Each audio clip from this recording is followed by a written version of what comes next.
اور جب کسی کام کا پختہ ارادہ کر لو تو اللہ پر بھروسہ رکھو، بے شک اللہ بھروسہ رکھنے والوں کو دوست رکھتا ہے۔ اگر اللہ تمہارا مددگار ہے تو تم پر کوئی غالب نہیں آ سکتا، اور اگر وہ تمہیں چھوڑ دے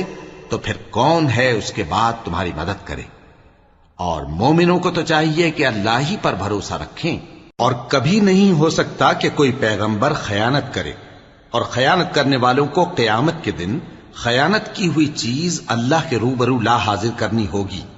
پھر ہر شخص کو اس کے اعمال کا پورا پورا بدلہ دیا جائے گا، اور ان کے ساتھ بے انصافی نہیں کی جائے گی۔ بھلا جو شخص اللہ کی خوشنودی کا تابع ہو وہ اس شخص کی طرح ہو سکتا ہے جو اللہ کی ناخوشی میں گرفتار ہو، اور جس کا ٹھکانہ دوزخ ہے اور وہ برا ٹھکانہ ہے۔ سب لوگوں کے اللہ کے ہاں مختلف درجے ہیں، اور اللہ ان کے سب اعمال دیکھ رہا ہے۔ اللہ نے مومنوں پر